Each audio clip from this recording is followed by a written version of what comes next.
So when I first met you, it was on the set of the recording of your Pursuit of Wisdom, sort of a masterclass course, Mhm. produced by Ave Maria University.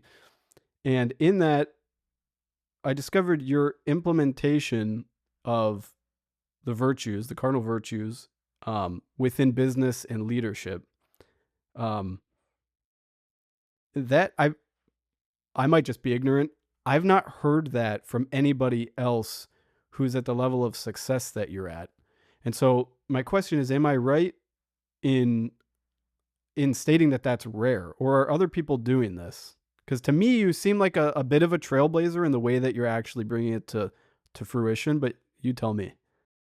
Well, that's a good question. So, as a CEO, like a functioning operating CEO, I mean, there's philosophers and theologians and some consultants that will make reference to these sorts of things. But, as a business builder and entrepreneur, it is not common for people to use the language. But to their credit, whether they're using the language or not, when they're doing things that work, they're actually practicing these principles. But oftentimes they're doing it haphazardly. So I'm trying to help people understand it, define it, package it, corral, and use it a little bit more intentionally and effectively, which is important. And where they're going wrong, they're not using these principles. So if you walk into somebody and you say, "Hey, listen, you know what's going to make your business great is the four cardinal virtues: prudence, justice, fortitude, temperance." Oh, and on top of that, if you want to build a great culture, all things that are going to go well for you are harnessing the transcendentals of goodness, truth, unity, and beauty. They're going to say, "Brother, I don't know what you just said to me." And that would be understandable. But when you break it down, we have kind of like classic American terms for these things. Like words never said, Nick. What I loved about working there is nobody can make a decision to save their lives. Okay. But they say the opposite. Well, that's prudence. Okay. It's wisdom, and it's the mastery of decision making. Nobody says I loved working there because they were unfair. Okay. Well, what are they saying? I want to work there because of fairness, justice. People, we say, hey, grit, the grind, stick to itiveness. Well, that's fortitude. Not exactly. And it doesn't give you the function of them. So when you get into these things in a more formal way, like in the work that we do here at Leading Giants, what happens is you give people the playbook. And so they have access to these things in a way that if you just say, hey, Nick, you need to be, more motivated. You're like, okay, well, how?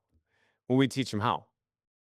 I think that, and also one thought I had too is how, of course, all these things by the world can be perverted and like pushed too far. So there's also a balance of Mhm. implementing them appropriately. So I love that you said that because I don't know if you studied Aristotle at all. Not enough to say that I have. This is an Aristotelian thing in ethics. Okay, one of his greatest works. He he talks about how every single virtue has an excess or a deficit that makes it no longer a virtue.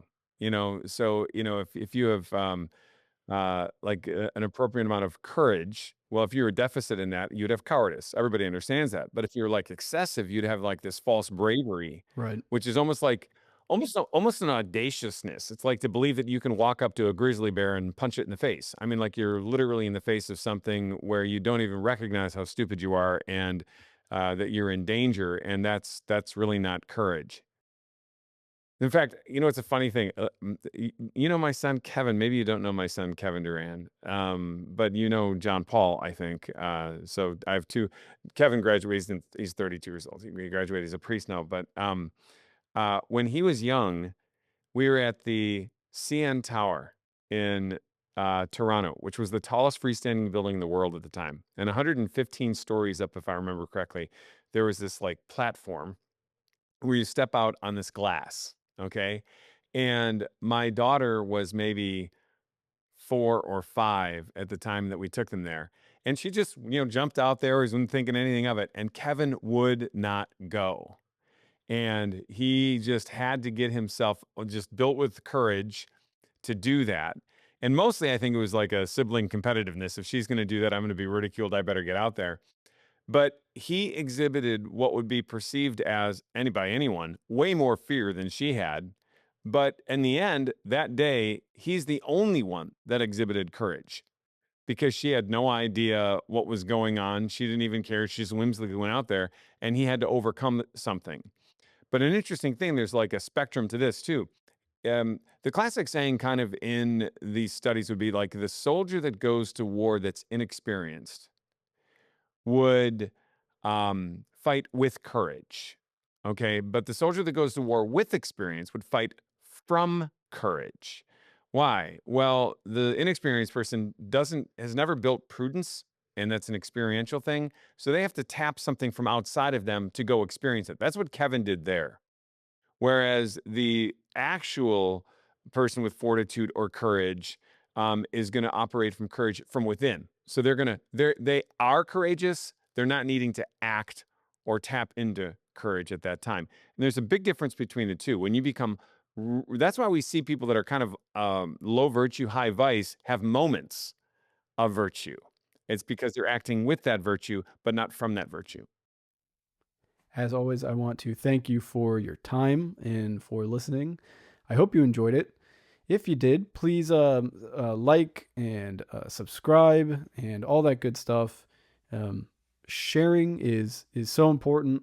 If you can share this with friends and family, um, just so more people can hear the fruit of a conversation like this from an incredible guest like Dave. And also, if you're able to, and if you feel called to, any support you can provide so that I can continue to make content like this is deeply appreciated. Thanks so much. God bless.